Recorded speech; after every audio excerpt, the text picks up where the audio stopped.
it was a good company because they work with you. And they worked like they knew there were some drivers that liked to run. There was guys that if they didn't run that hard, they would quit. Right. Yeah. So, but Everybody's different. everybody's different. That's a For sure. So when you're on the road and you're out eating, do you see a lot of different truckers practicing, veganism and gluten-free diets, things of that nature, or is it not that common on the road? oh, it's changed. You know, for years it was just you see them order an omelet and hash browns, toast, orange juice for some people, very few people, but uh, it was pretty much the standard thing. But in the last 10, 15 years, there's the actual menu itself will have vegan items on there, and Mm-hmm. Gluten-free. yeah.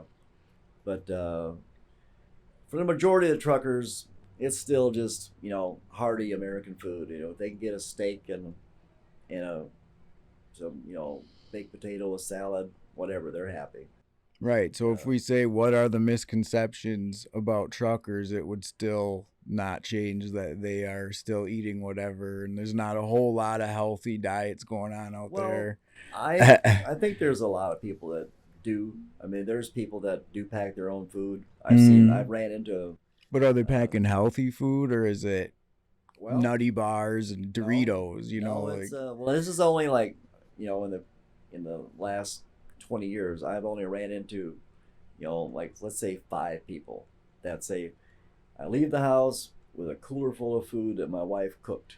oh wow, Yeah, that would be and nice it's though for going on whatever the they road. make at home. She just because the cost of food on the road is horrible. Right. So it's like if you can eliminate the cost of a $15 breakfast and a $18 dinner or a $14, $15 dinner. I mean that's $30 a day, and then if you Mm-hmm. can cook that at home for $4 or $5, I mean that's going to save you a ton of money. Yeah, for And sure. but yeah, they those the drivers that get home on a weekly basis or every 10 days where they can restock their coolers, and they definitely do much better. The only bad thing is sometimes they have a tendency of microwaving it then, and Yeah. I I, wasn't really into that, but as long right. as they don't, it actually doesn't affect everybody. If your health is better, you could actually get away with it. Uh, if you do feel less energy, you might want to say, "Is this food microwaved?" Right. Because if your energy isn't like super good, I mean, it's all about the quality of your blood. So if your blood's in good shape, your body will repair itself. If Right. you putting something in there, if you eating food and you're not really getting energized, you have to say, well, if this food's microwave, maybe that's the reason. So Right. a So healthy you person would be fine. Somebody who's a little more fatigued or is their blood counts ain't quite right or whatever might not even know it, mm-hmm. and all of a sudden they're eating food but they're still not getting energized. So Right. that was kind of our warning sign. I would eat something that was microwaved and I'd be like, why do I feel like I Like hurt? yeah, like you're burnt out, like you just Yeah, have no, it's no just energy. there's just pain instead of feeling good, energized. All of a sudden you just Oh, feel, you're actually talking yeah, about getting pain, like physically, physical yeah, pain from yeah. eating microwave food? It was food, and every time it was like it was microwaved. So I'm like, that's when So your uh, body's reacting to it the blood, negatively. yeah, your blood is not being fed, because of not enough activity. I mean, a healthy person would probably be fine. They would eat it and they think you're, just full of, you don't know what you're talking about. Right. It's not about everybody. It's Right. about few individuals that struggle and don't know why. Right. And I yeah, I don't get energy from microwave right, food, so yeah, I understand what you're saying. I exactly, don't have a microwave at my right, house. It's right. just But the millions of people that do, I mean, I've talked to them about it, and there ain't one of them that you could even right. try People to that change their use them will mind. vouch for them. They Right, believe in them. right. So, They love them. yeah. So I mean, when you are in the have to go and you're on the run and can't stop, what do you get at a convenience store? What are you reaching for at a truck stop on the go that's healthier that you're gonna feel good on? Well, this is how it went. The first 10 years of trucking, I could count on going in there and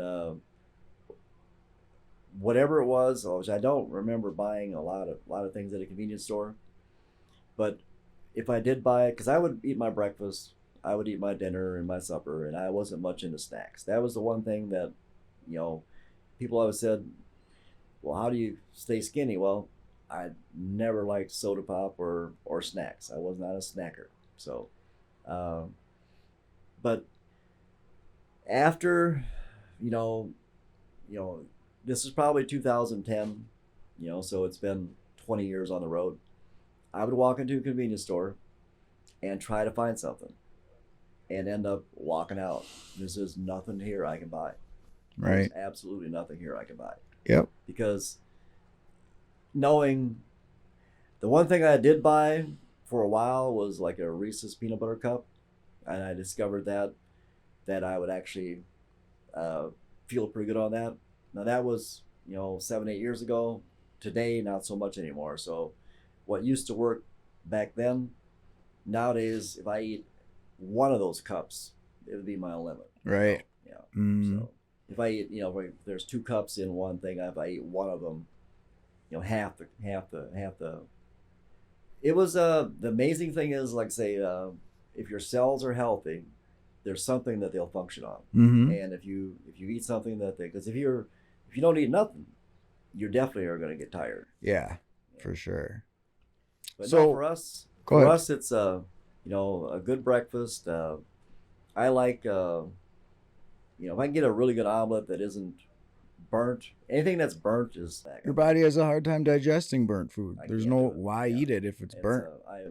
I get very tired and I don't function well. So it's like I gotta have it lighter, and so lately it's been a little bit more of a challenge because the omelets haven't really energized me as much. But one thing I do get good energy on is still like hamburger, but it has to be. I have to know it's grass fed. So I don't hardly ever get a hamburger on the road. That's the good news is that your cells are still healthy enough to get energy from something that's plant based, like a grass fed animal. And if I get something that isn't grass fed, my body will scream at me. Mm-hmm. I mean, I'm gonna have aches and pains. I'm gonna feel terrible, and my stomach is gonna say, it's just you just feel there's like it just doesn't relax. Right. And the next day you're not really as calm as you could be. Yep. And it's once you start eating better quality food like grass fed, your body does react when you put bad quality, things that have, what is the word I'm looking for? Pesticides. Right. The meat, whatever they're eating, they're not eating quality grass and things. So you're not getting a good cut of meat, and you're going to feel that in your body. I know you're sensitive to some things like that. You feel it pretty quickly if you eat the wrong things. Right. But I actually would have thought that having a partner or a team driver would have made it easier in the truck, because you guys, maybe you would make, cut up an apple or some fruit or whatever and help each other eat on the go, but you guys don't really do that. Actually, that you bring that up, that is something that we do. So being in the produce, markets that we get to these areas where there's fruit stands, and we will buy, whatever's in season. So if it's blueberries, so if we get a chance to buy something fresh like that, we will. So right, but you're not packing it every time you leave on the road as like a routine. When you're out on the road, if you get the opportunity to get something in season, you're gonna pick it up and then have that maybe for a day. Or unfortunately, where we live here, there's not a lot of fresh markets except for the summertime. Right, of course. But yeah, we get somewheres where they got blueberries, strawberries, plums, apples, things like that. The apples are kind of tricky because a lot of those are raised with the pesticides. Right. And there's a lot of the other ones that are being raised with the pesticides. But And, if you're getting them like in season in these local places, right. hopefully they're not being raised that way. I mean, Unfortunately- sometimes they are, but Unfortunately, most of them are. But really, a lot of them yes. still are, even the local. The local, unless you go really, some really small, place that just has a few, little patch out back, and Right. a couple buckets of blueberries. But Mm-hmm. other than that, Those will be gone before you Yeah. get there, though. there's one story I got where we were in the state of Washington, and we parked at a place to park at a gas station, and we had just gotten some plums and some stuff at farmer's market at a little roadside stand. But as I'm walking up the road, just for a little walk, there was this abandoned house, and I had to think twice about if I wanted to actually pick this plum, because it's right beside the road, and they're hanging out over the road. I mean, I'm like, well, the house is abandoned. They're just gonna fall on the ground anyway. There's Right. a couple of them laying on the ground, right? They're like just rotting, and I don't know if I had any doubt that somebody lived there, I would have never picked them. But it looked abandoned. The windows were boarded shut, and it's just a plum tree. So I picked them and stuck them in my sweater pocket, and I had about 15, 20 of them. Nice. And, it was amazing. Those were the best plums ever. And then we knew the difference. We're like, this is the way you're supposed to feel. Yeah. A wild tree, Mm-hmm. that has them, that hasn't been messed with. And because the farmers that want to, I don't know what they're doing. I just know they don't want the weeds to grow, and I know they want to water them to make them grow. So, Right. But you can always tell if they don't taste good, they just ain't no good. Right. That's how we look at it. But That's crazy. So you found probably the best plum tree within miles. right, yeah, it was a freaky thing. Just an abandoned. It was in a city street. I mean, it was on a busy city street. Cars were whizzing by. And nobody had picked them up. Nobody seemed. It's you one of were them the things lucky where one. This house was abandoned, and the grass was tall in the yard. I mean, it was an abandoned house. You're the lucky And, one to stumble on it. Let's talk a little bit more about what kind of side effects and what happens when you do eat the wrong things. You said that you have pain. How does that affect your driving? Does your partner have to drive more on them days? What are those days like for you when you do get into bad food? Because I'm sure it does happen. Yeah, fortunately, like I say, we were very aware of that, and I really hardly ever crossed that line. So in the process, of learning all that, the worst case scenario for me was instead of being able to communicate real well, I would still feel fine. I would never get tired. I was fortunate that I hardly ever got fatigued or where I wasn't alert driving. But we just noticed that instead of waking up in the morning feeling, energized, you might wake up and, you just won't feel as well or whatever. But then it finally got to the point where we just knew that it wasn't the kind of food that was going to energize it, because after a couple days you're just more tired. You're not really energized. You're not waking up energized, and you got some bad food for the last couple days. Right. Yeah. If you just know that, in our opinion, we've got food that are just not very fresh, and if you get fresh food and rest, you got to get plenty of rest, because the one thing that matters more to us is rest. If we got to run, 7-8 days without a whole lot of sleep, you're going to be tired. It don't matter what you do. And you're making sure to shut the truck down, even as a team driver, to make sure you guys are getting sleep without it bouncing you all over the place. Because those trucks bounce you everywhere. There's no real good, smooth driving. No. They're pretty brutal. And one thing I know, too, is you guys have parked and walked a mile or so to a restaurant, too, right? If you can't get your truck to that place. Like, have you... Yeah. You've done things like that to get quality food too. Yeah. So if there's a place to park a truck, and it's within a couple miles. Right. If I have time, I once attempted to walk 10 miles. Oh man, how did that even come about though? 10 miles away from, you can't get your I truck ran out within. of hours. I couldn't move the truck for 10 hours, so I couldn't move it. So the restaurant was still 10 miles away. See, that's frustrating too. You can't drive and you're literally 10 minutes from where you want to eat. So I walked 4 miles, and I said, "That's it. That's it. I'm calling a taxi."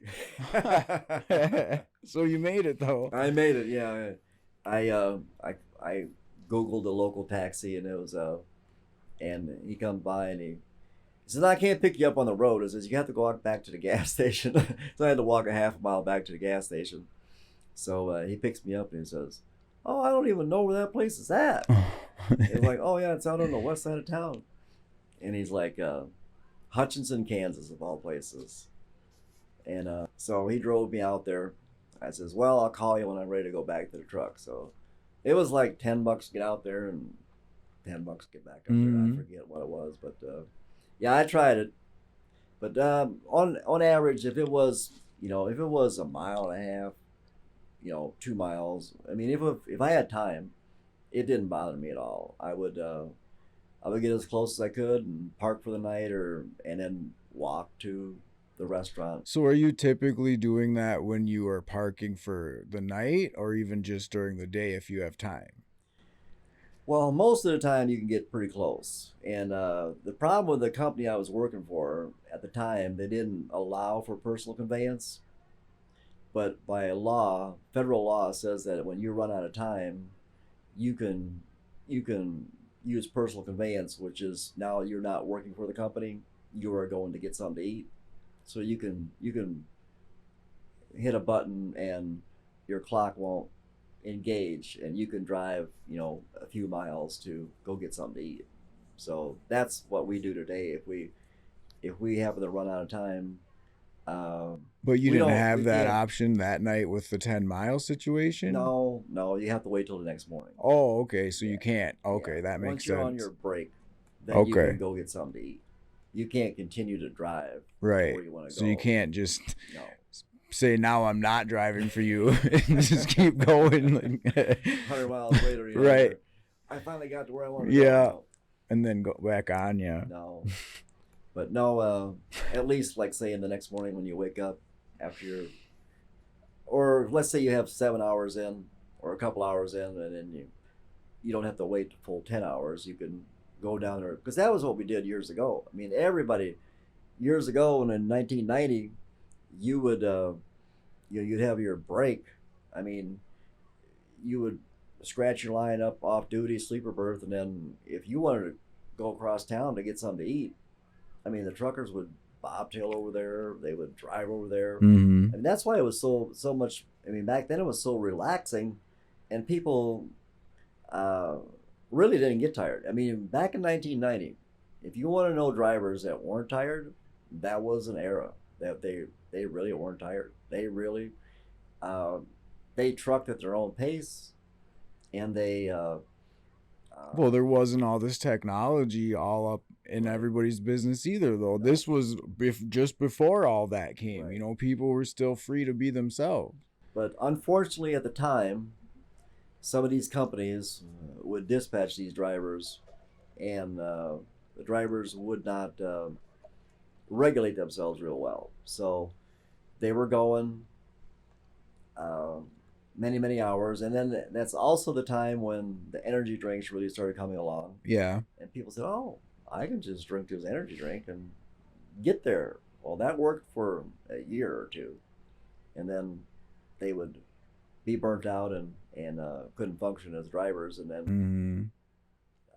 Well, yeah, energy drinks, if you drink them regularly, are hard on your body. But the moral of the story is that most of the drivers back then would pace themselves in such a way that they would drive until they get tired, sleep until they wake up, and many of them said, "Don't use an alarm clock." That's just never use an alarm clock. Just they weren't pressured to get up at a time they could wake up when your body wakes up, and then drive your couple hours or whatever, stop for your dinner, and then, you know, drive until you're as far as you want to, but, you know, never drive when you're tired.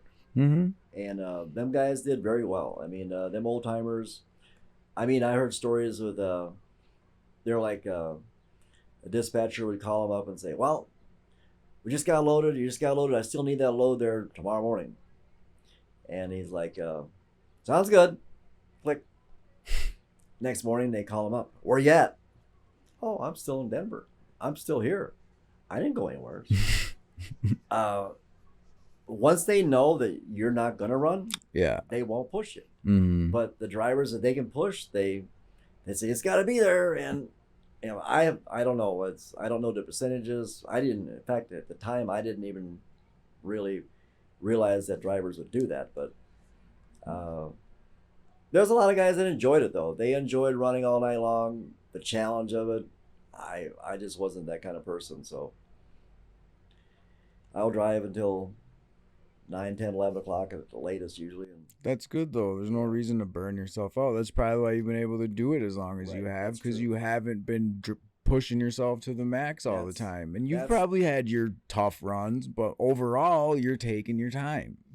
I really have been lucky that the way we paced ourselves with owning our own, we had 5 years of basically Even with working. the companies, you didn't have to like push too hard. You didn't have those. The reason I chose the company I did for 21 years because their schedules. Yeah. It was all my own schedules. It was nothing was forced dispatch, and you could choose loads that give you plenty of time. Nice. So That's good. I would never work for anybody else that And you push shouldn't. that hard. You know, there's no reason to.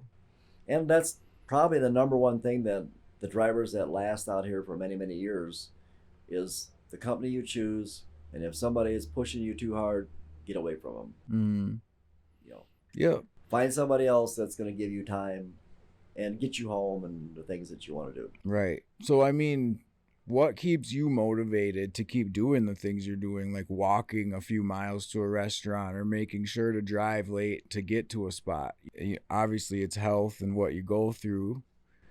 Well, like I said, the walking part, it took a long time to really understand the importance of it. But when you don't use the muscles, eventually they quit working. So as simple as walking, which I kind of inherited from you. I'm a big So when walker. you were walking all the time, you're like, you going with? I'm like, yeah.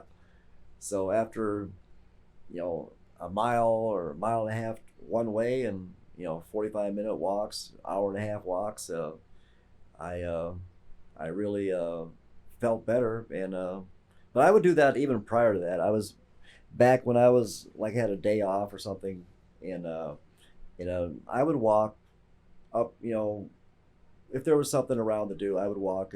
There's a couple times I would walk. Well, that brings a memory back where I was stuck at the truck stop, and the restaurant I wanted to eat at was 5 miles away. So I started out walking, and I says I got all day because I was on a break where I had to take a day and a half off, Mm-hmm. and I got down there, within, I don't know how long it took me, 2 hours, That's not bad. but yeah, not bad. And I ate my dinner and walked back. At least half that day was gone, but Yeah. it was not like it wasn't hard for me to do. Right. No. So that was the part that if I had time, I definitely I would walk. Right. Oh, I encourage everybody.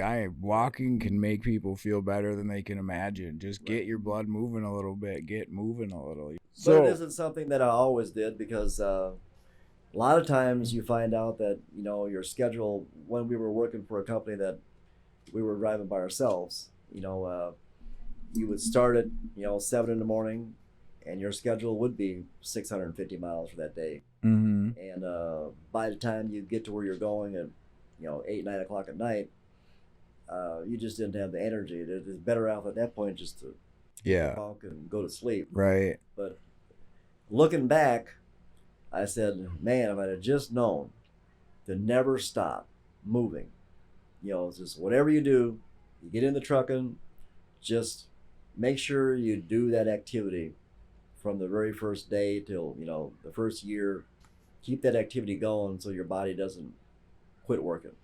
Right. So Yeah. are you making sure to incorporate physical activity now while you're on the road all the time, even if you're at a truck stop, just walking around a truck stop?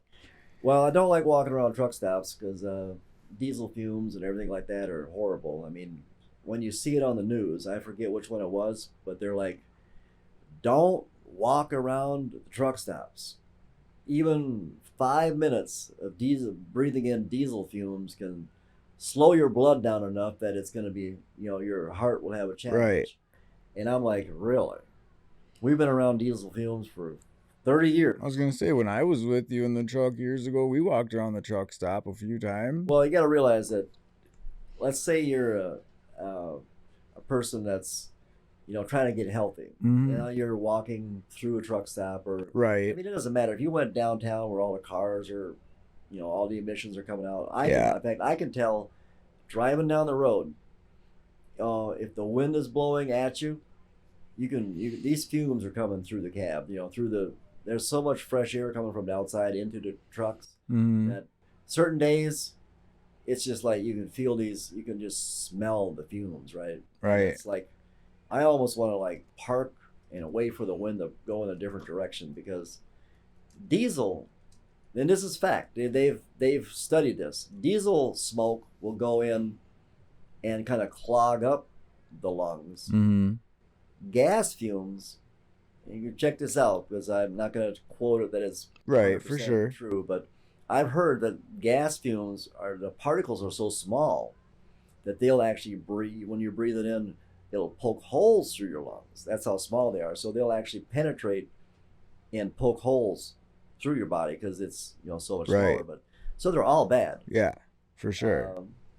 But So are you trying to walk away from there then? Are you doing anything to Yeah. get that, or is it just when you're walking to a restaurant? Or well, yeah, if I'm walking, I will definitely avoid. If I hear a truck start up, I will walk the other direction. right? Or do you walk around the inside of truck stops at all? Or is it No, it's always outside. so you're just how often would you say you're doing it though when you're on the road? Well, prior to walking with you, I mean, it was just it was just so to the first, let's say 2016, so from 1990 to 2016, it was not a lot of activity. I Right. didn't know much about it. It was a couple times a year that I would have a day off or a day and a half off, taking a break, and I would have something to do. I would walk, but it was just activity. So it wasn't like I was forcing Mhm. myself to it or even thought it was a good idea. It was just I wanted to get up to that spot and I couldn't Right. move the truck, so you know, uh, I figured I would just walk, and it was like 2 miles one way most of the time. Be up there for an hour or two, and then walk 2 miles back. If it was an hour walk, no problem. If it Right. was like an hour and a half, Mhm. no problem. And I remember by the time you get there, you're kind of glad you're there. You can take a break. Right. But there was times when I would walk up and back, or one day I got lost. I Oh. walked into, it was a hiking area, and I decided, well, I walk this way and I walk this way, then it has to be obvious if I come this way, I will intersect with where I was at. Right. Well, when I came back out of the hiking area, which was really a woods and it is a wild area in Arizona, it was obviously I was way north of where I was at. Went further than I you just thought. followed the railroad tracks at that point. I says, I know I'm north of town. Well, guess what? I wasn't north of town. I was south of town. And when I finally came out, I finally saw the town down there, and I'm like, all right, I'm going straight down the mountain. I ain't going to cut back this way. I ain't cutting back that way. And I cut down to where I knew I was at. And but that was a long day. It was like, I think I started walking in the morning, and I walked all day long. It was like a long ways. That's crazy. Yeah. But hey, you got your exercise that But I day. was never freaked out that I was totally lost. Yeah. I knew. Well, you knew that you'd I was find your close. way. I knew there was a town right there, and I knew I walked that way and that way, and I knew that railroad track would take me right back to town. So, You knew you'd but, find the way. It was just really. I mean, I walked all this distance, and now it was another, probably another 2 miles back to where I had to go. Right. And then I had another 2 miles back to the truck once I got to town. You had a good walk in. Yeah, it was a long day. At least you had that day off though, right? So Oh, you yeah. weren't worried about anything. And it was great because anytime you did that, you'd always feel the effects for a good, week to 2 weeks. You'd function better. Your appetite was better. And that was the one thing that really, if you do the activity part, you might feel better. Your activity is better. I mean, your appetite's better. You can, sleep better.